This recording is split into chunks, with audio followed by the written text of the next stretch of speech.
How are you? How are you? Nice to see you. Yeah, you too. Thank you for letting us in today. This is going to be fun. What time did your alarm go off? About 5:15 this morning. 5:15, and that's regular, is it? That's it. Okay. So what's first on the agenda today? So we've been at Oval Park today, just going through some clarity and that sort of thing. Then we come over to Matty Hollywood's Welford Road, and it's our final preview meeting. And obviously we'll recognise the Ed Slater Cup that we played for on Friday night, and then get our final session for the week done. Great, you got work to do. Cheers. Just a little bit of acting here, boys.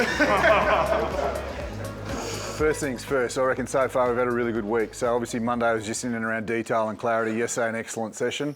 This morning, boys, up and about, like the excitement in and amongst the group. On day 3, when we've come in, superb. So attitudinally, excellent. All we're going to do today is we're going to do 2 kickoffs. We're going to defend 4 of their plays, and then we're going to do 3 score zone plays. 15 minutes, lads, on the field.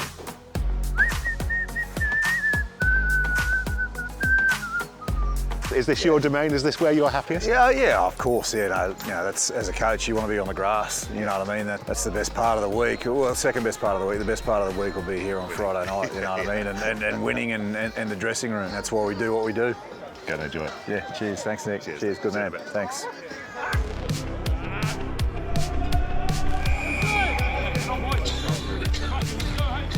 Job done. You do a lot of watching and not much talking out there. What are you watching? What are you looking for? I'm just watching detail. I don't like stopping sessions and over-coaching the players, especially at this time of the week. Like, we should have detail well and truly locked away and be in a good place now. So it's just subtle conversations now that I have in the background. Did you grow up wanting to be a coach in Northern Queensland? Did you have posters of coaches on your bedroom wall as a kid? I didn't have posters of coaches, but I certainly wanted to be a coach. That's a strange thing to want to do. Yeah. How old were you at that? 10. I reckon I was 10. So I used to watch a lot of rugby league back then, and I would do the tackle counts. So back in the mid-80s, you didn't get all the stats that you get now. So I'd sit there with my book and write down the tackle counts and penalties and errors and that sort of thing. And my dad would sit there and think that I was a bit strange. What makes you a good coach? I think I've got an eye for detail. That allows me to be able to help players and give them the information that they need. I think these days you need to be very approachable and know that you can be there for them as a coach, but also there for them as a person. Who did you learn from? What did you learn from them?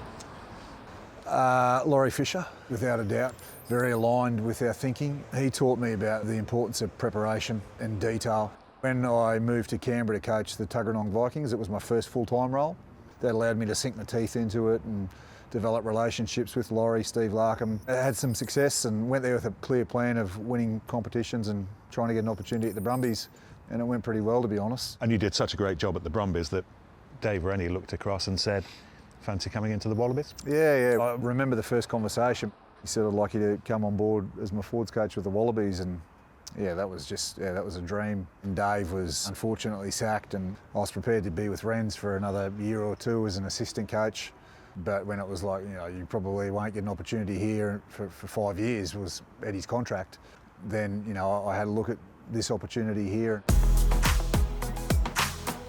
Any time for other things away from rugby, or is it just rugby and family? During the break, I went to Tottenham Hotspur and had a couple of days with Ange Postecoglou, and I asked him, I said, how do you get away? And he said, I don't. And he said, you know what it's like, Dan, and anyone who says that he does is pretending. It's 24/7, and he is right. But I try and get away by going to watch my kids play sport, just being a father, being a husband. I enjoy going to the gym and sitting in a sauna.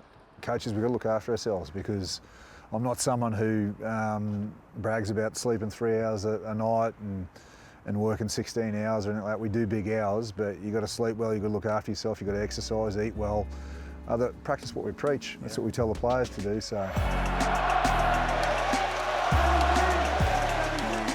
What is it about this place on a Friday night?